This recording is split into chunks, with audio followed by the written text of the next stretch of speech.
Hi అండి, అందరూ ఎలా ఉన్నారు? మేము బాగున్నాం. మీరందరూ కూడా చాలా బాగుండాలని భగవంతుని మనస్ఫూర్తిగా కోరుకుంటూ ఇవాల్టి వీడియోలో నువ్వుల కారప్పొడి ఎలా తయారు చేసుకోవాలనేది చూపిస్తానండి. కాల్షియం అధికంగా ఉండే నువ్వులతో కారప్పొడి రుచికరంగా ఎలా తయారు చేసుకోవాలని చూపిస్తాను. వేడివేడి అన్నంలోకి కానీ టిఫిన్స్లోకి కానీ చాలా అంటే చాలా కమ్మగా ఉంటుందండి.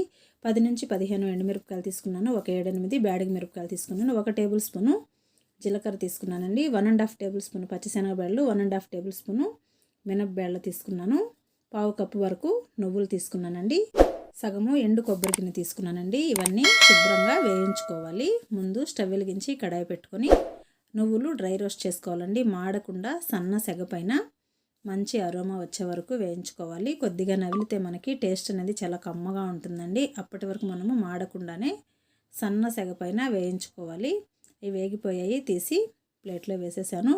అదే కడాయిలో పచ్చిశనగబెళ్ళు మినపబెళ్ళు కూడా వేయించేసుకోవాలి. అది కొద్దిగా వేగిన తర్వాత కొబ్బరి కూడా సన్న ముక్కలుగా కట్ చేసుకొని వేయించుకోవాలి.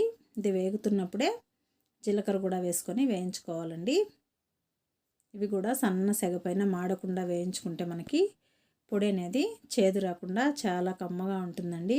వేడి అన్నంలోకి కానీ దోశ, ఇడ్లీ ఎందులోకైనా చాలా అంటే చాలా కమ్మగా ఉంటుందండి. తప్పకుండా ఒకసారి ట్రై చేయండి.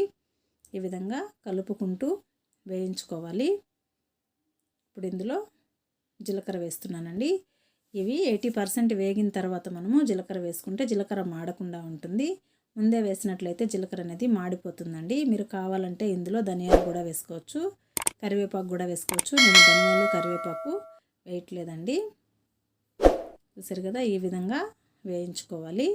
ఇవి కూడా వేగిపోయాయి. ఇవి సపరేట్గా ఒక ప్లేట్లోకి తీసుకునేసి అదే కడాయిలో 1/2 టేబుల్ స్పూన్ ఆయిల్ వేసుకొని బ్యాడిగ మిరపకాయలు, గుంటూరు మిరపకాయలు 2 కలిపి వేయించుకోవాలండి. ఇది కూడా సన్న సెగ పైన వేయించుకోవాలి. అప్పుడే మనకి రుచి అనేది చాలా కమ్మగా ఉంటుంది. విత్తనాలన్నీ వేసేయకుండా మిరపకాయలు మాత్రమే వేసుకొని దించే ముందుగా విత్తనాలు కూడా వేసేసి వేయించుకుంటే పొడి అనేది చాలా కమ్మగా ఉంటుందండి.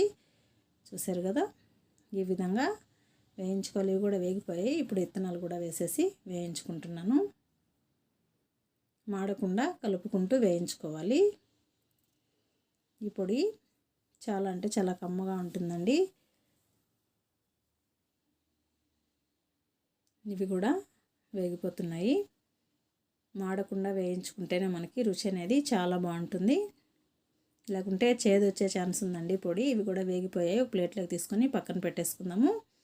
ఇవన్నీ సపరేట్గా ప్లేట్లలో వేసుకొని ఆరబెట్టుకోవాలండి.